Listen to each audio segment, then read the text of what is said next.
റസൂലുള്ളാഹി സ്വല്ലല്ലാഹു അലൈഹി വസല്ലം പ്രഭാതത്തിലും പ്രദോഷത്തിലും നിരന്തരമായി ഉപേക്ഷ വരുത്താതെ ചോദിച്ചുകൊണ്ടിരുന്ന ഒരു ദുആയുണ്ട്.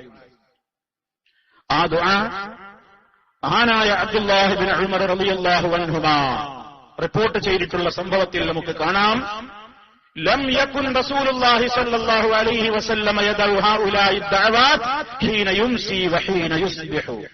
റസൂലുള്ളാഹി സ്വല്ലല്ലാഹു അലൈഹി വസല്ലമ താഴെ പറയാൻ പോകുന്ന ഈ പ്രാർത്ഥനകൾ പ്രഭാതത്തിലും പ്രദോഷത്തിലും ഉപേക്ഷ വരുത്താറേയില്ല. മുടക്കം വരാതെ രാവിലെയും വൈകുന്നേരവും സല്ലല്ലാഹു അലൈഹി വസല്ലം താഴെ പറയുന്ന ദുആയിരുന്നിട്ടുണ്ട്. അത് നമ്മുടെ വിഷയവുമായി ബന്ധപ്പെട്ട കാര്യമാണ്. അല്ലാഹുമ്മ ഇന്നി അസ്അലുകൽ ആഫിയത ഫിദ് ദുനിയാ വൽ ആഖിറ. اللهم إني أسألك العفو والعافية في ديني ودنياي وأهلي ومالي. اللهم استر عوراتي وآمن روعاتي. اللهم احفظني من بين يدي ومن خلفي وعن يميني وعن شمالي ومن فوقي وأعوذ بعظمتك أن أغتال من تحتي. സല്ലല്ലാഹു അലൈഹി വസല്ലമ ഉപേക്ഷ വരുത്താതെ പ്രഭാതത്തിലും പ്രദോഷത്തിലും പറഞ്ഞിരുന്ന പ്രാർത്ഥനയാണ്. അല്ലാഹുമ്മ, അല്ലാഹുവേ, ഇന്നി അസ്അലുക, ഞാൻ നിന്നോട് ചോദിക്കുന്നു, അല്ലാഫിയത, സൗഖ്യം ചോദിക്കുന്നു, സൗഖ്യം ചോദിക്കുന്നു, ഫിദ്ദുനിയാ വൽ ആഖിറ, ഇഹത്തിലും പരത്തിലും സുഖം നിന്നോട് ഞാൻ ചോദിക്കുന്നു. അല്ലാഹുമ്മ ഇന്നി അസ്അലുകൽ അഫ്വ, അല്ലാഹുവേ, ഞാൻ നിന്നോട് മാപ്പ് ചോദിക്കുന്നു, വല്ലാഫിയത, സുഖത്തെയും ചോദിക്കുന്നു, ഫീ ദീനി, എന്റെ ദീനിന്റെ കാര്യത്തിൽ, വദുനിയായ, എന്റെ ദുനിയാവിലും, വാഹിലി, എന്റെ കുടുംബത്തിലും, വമാലി, എന്റെ സമ്പത്തിലും. അല്ലാഹുമ്മ സ്തുർ ഔറാത്തി, അല്ലാഹുവേ, എന്റെ പോരായ്മകളെ നീ മറച്ചു വെക്കണമേ. അല്ലാഹുമ്മ സ്തുർ ഔറാത്തി, എന്റെ പോരായ്മകളെ, എന്റെ നഗ്നതകളെ നീ മറച്ചു വെക്കണമേ. വആമിൻ റൗആത്തി, എനിക്ക് ഭയം തോന്നുന്ന കാര്യങ്ങളിലെല്ലാം നീ എനിക്ക് നിർഭയത്വം തരണേ. അല്ലാഹുമ്മ ഹ്ഫളിനി, അല്ലാഹുവേ, നീ എന്നെ കാത്തു രക്ഷിക്കണമേ.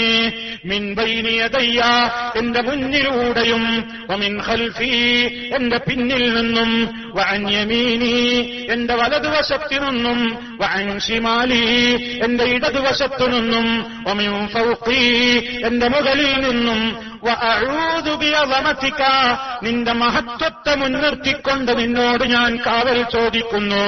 അന്നുത്താൽ, ഞാൻ ആക്രമിക്കപ്പെടുന്നതിൽ നിന്ന്, ഞാൻ ചതിക്കപ്പെടുന്നതിൽ നിന്ന്, ഞാൻ ദ്രോഹിക്കപ്പെടുന്നതിൽ നിന്ന്, ഞാൻ ഉപദ്രവിക്കപ്പെടുന്നതിൽ നിന്ന്, മിൻ തഹ്തി, എന്റെ അടിഭാഗത്തു നിന്നും. ഇബ്നു മാജ, അബൂ ദാവൂദ് ഒക്കെ റിപ്പോർട്ട് ചെയ്തിട്ടുള്ള സ്വഹീഹായ ഹദീസാണ്. സഹോദരങ്ങളെ, എല്ലാ ദിവസവും അതേ കഴിഞ്ഞ ഒരു ഖുത്ബയിൽ സയ്യിദുൽ ഇസ്തിഗ്ഫാർ പരിചയപ്പെടുത്തിയിട്ടുണ്ട്. സന്തോഷം തോന്നുന്നു. നൂറുകണക്കിന് സഹോദരന്മാര് അത് കേട്ടതിന്റെ ശേഷം അത് സ്വയം പഠിച്ചവരുണ്ട്, അർത്ഥം പഠിച്ചവരുണ്ട്, ചൊല്ലി വരുന്നവരുണ്ട്, അത് പ്രചരിപ്പിക്കുന്നവരുണ്ട്, അതിന്റെ പ്രചാരകരായവരുണ്ട്. അല്ലാഹു എല്ലാവർക്കും അർഹമായ പ്രതിഫലം നൽകി അനുഗ്രഹിക്കുമാറാകട്ടെ. അതേപോലെ സഹോദരങ്ങളെ, കൃത്യമായി മുസ്ലിമീങ്ങൾ ചൊല്ലേണ്ടുന്ന, ആശയമറിഞ്ഞുകൊണ്ട് ചൊല്ലേണ്ടുന്ന ഓരോ പ്രഭാതത്തിലും പ്രദോഷത്തിലും അല്ലാഹുവിങ്കൽ നിന്ന് നമുക്ക് കാവല് കിട്ടുന്ന ദുആയാണ്. ആഫിയത്ത് തരണേ അല്ലാ, ആരോഗ്യം ദുനിയാവിലും ആഖിറത്തിലും സുഖം തരണേ, മാപ്പ് തരണേ, എന്റെ ദീനിനെ രക്ഷിക്കണേ. എന്റെ ദീനിൽ എനിക്ക് സൗഖ്യം തരണം എന്ന് പറഞ്ഞാൽ എന്റെ ദീനിൽ, എന്റെ ദീനൊന്നും നഷ്ടപ്പെടരുത്, എന്റെ ആദർശത്തിനൊരു തകരാറും സംഭവിക്കരുതേ. ഞാൻ ശിർക്കിലേക്ക് എത്തരുത്, ഞാൻ കുഫറിലേക്ക് എത്തരുത്, ഞാൻ നിഫാഖിലെത്തരുത്, ഞാൻ തമ്മാടിയാവരുത്, ഞാൻ ഫാസിഖാവരുത്, ഞാൻ പറഞ്ഞതുപോലെ പ്രവർത്തിക്കാത്തവനാകരുത്, ഞാൻ മോശപ്പെട്ടവനാകരുത്, എന്റെ ദീന് നഷ്ടപ്പെട്ടു പോകരുത്. എന്റെ ദീന് രക്ഷിക്കണേ, എന്റെ ദുന്യാവിലും കാവല് തരണേ. എന്റെ ദുന്യാവിൽ നീ എനിക്ക് ആരോഗ്യവും ആഫിയത്തും നിന്നിൽ എന്നിൽ നിന്നുള്ള വിട്ടുവീഴ്ചയും തരണം. വാഹിലി വമാലി, എന്റെ ഭാര്യയും എന്റെ മക്കളും അടങ്ങുന്ന എന്റെ കുടുംബം, അവർക്കും ആഫിയത്ത് കൊടുക്കണം, അവരോടും വിട്ടുവീഴ്ച ചെയ്യണം. വമാലി, എന്റെ സമ്പത്തിനെ നീ നശിപ്പിക്കരുത് റബ്ബേ, അത് നഷ്ടപ്പെട്ടു പോകരുത്, അത് കത്തിപ്പെട്ടു, അത് തീ കത്തലിന് ഏർപ്പെട്ടുകൊണ്ടോ അതല്ലെങ്കിൽ മറ്റേതെങ്കിലും അപകടത്തിൽപ്പെട്ടുകൊണ്ടോ നഷ്ടം വന്നു പോകരുത്. എന്റെ സമ്പത്തിനെ നീ കാക്കണം. പിന്നെ പറയുന്നതാണ് അല്ലാഹുമ്മസ്തുർ ഔറാത്തി, നിന്റെ ഔറത്തുകൾ നീ മറച്ചു വെക്കണം. രണ്ട് വ്യാഖ്യാനം അവിടെ പണ്ഡിതന്മാര് കൊടുത്തു. ഒന്ന്, എന്റെ പോരായ്മകൾ റബ്ബേ നീ മറച്ചു വെക്കണം, ആരും അറിയരുതെന്ന് ഞാൻ ആഗ്രഹിക്കുന്ന എന്നിൽ വന്നു പോയിട്ടുള്ള അബദ്ധങ്ങളുണ്ട്, അല്ലോ നീ അതൊക്കെ മറച്ചു വെക്കണേ. ദുന്യാവിലും ആലോകരറിഞ്ഞ് വഷളാകരുത്, ആഖിറത്തിലും ജനകോടികളുടെ മുമ്പിൽ ഞാൻ വഷളാകരുത്. സംഭവിച്ചതൊക്കെ സംഭവിച്ചു റബ്ബേ, ഇനി ഞാൻ അതിലേക്കുള്ള അത്തരം പ്രവർത്തനങ്ങളിലേക്ക് ഇനി ഞാൻ മടങ്ങൂല. അങ്ങനെ എന്റെ എന്തൊക്കെ പോരായ്മകളുണ്ട് അത് മുഴുവനും നീ മറച്ചു വെക്കണമേ. അതുപോലെ തന്നെ എന്റെ ഔറത്തൊന്നും വെളിവാകരുത്, അതാണും പെണ്ണും പറയുമ്പോ സൂക്ഷിക്കണം. ഔറത്ത് വെളിവാകരുത് എന്നുകൂടി പ്രാർത്ഥനയുണ്ട്. തന്റെ ശരീരത്തെ പ്രദർശിപ്പിക്കൽ അനുവദനീയമല്ലാത്തതൊന്നും ആരുടെയും മുമ്പിൽ പ്രദർശിപ്പിക്കാൻ പാടില്ലാത്തത് ഒരാളും മനഃപൂർവ്വം വെളിപ്പെടുത്തുന്നത് വലിയ കുറ്റമാണല്ലോ. അപ്പൊ അറിയാതെ പോലും തന്റെ ഔറത്ത് വെളിവാകാതെ മറച്ചു വെക്കണേ അല്ലോ. വആമിൻ റൗആതി, അതേ എന്റെ എല്ലാ രൂപത്തിലുള്ള ഭയങ്ങളിൽ നിന്നും എനിക്ക് നിർഭയത്വം തരണേ. എന്തൊക്കെ ഞാൻ ഭയപ്പെട്ടുകൊണ്ടിരിക്കുന്നുണ്ട്, ആ ഭയങ്ങളിൽ നിന്നൊക്കെ നീ എനിക്ക് നിർഭയത്വം തരണം. ഇനി അതാ രാവിലെയും വൈകുന്നേരവും നമ്മൾ ചോദിക്കുന്നത് കേട്ടോ, അല്ലാഹുമ്മ ഹ്ഫളിനി, നീ എന്നെ കാത്തുകൊള്ളണേ.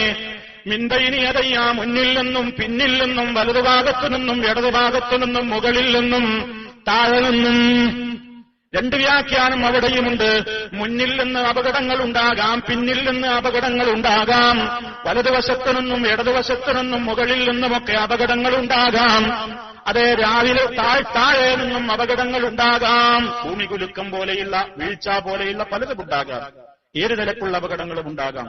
അതിനേക്കാളുപരി ശൈത്താൻ മനുഷ്യനെ പ്രലോഭിപ്പിക്കുന്നത് മുന്നിലൂടെ വരും, പിന്നിലൂടെ വരും, വലതുവശത്തിലൂടെ വരും, ഇടതുവശത്തിലൂടെ വരും, നാനാമാർഗത്തിലൂടെയും ശൈത്താൻ നമ്മെ നശിപ്പിക്കാൻ നോക്കുമ്പോ അതുകൂടി മനസ്സിൽ വെച്ച് പ്രാർത്ഥിക്കണം. റബ്ബേ, നിന്റെ മുമ്പിൽ വെച്ച് പ്രതിജ്ഞയെടുത്ത ശൈത്താൻ എന്നെ മുന്നിൽ നിന്നും പിന്നിൽ നിന്നും വലതുഭാഗത്തു നിന്നും ഇടതുഭാഗത്തു നിന്നും നശിപ്പിക്കാൻ കച്ചകെട്ടി ഇറങ്ങിയവനാണ്. അവനിൽ നിന്നുള്ള കാവൽ നീ തരണേ അല്ലാ. اللهم احفظني من بين يدي ومن خلفي وعن يميني وعن شمالي ومن فوقي وأعوذ بعظمتك أن أغتال من تحتي. ഇതൊക്കെ മുസ്ലിമീങ്ങളെ നമ്മുടെ ജീവിതത്തിന്റെ കാവലുകളാണ്, പ്രൊട്ടക്ഷനാണ്, നമുക്കുള്ള സുരക്ഷകളാണ്. ഇതൊക്കെ നമ്മൾ സ്വീകരിക്കണം, പാലിക്കണം. അക്ഷര തെറ്റുകൂടാതെ പഠിച്ച് അർത്ഥവും ആശയവും ഗ്രഹിച്ച് ഇടതടവില്ലാതെ മറക്കാതെ പ്രഭാത പ്രദോഷങ്ങളിൽ ഇത് പറഞ്ഞുകൊണ്ടിരിക്കണം. അള്ളാഹുവിന്റെ കാവലുണ്ടാകും. ഹബീബ് സല്ലല്ലാഹു അലൈഹി വസല്ലം പറഞ്ഞ ആ വലിയ അർത്ഥവത്തായ ആ ഉപദേശത്തെ നാം സ്വീകരിക്കുക.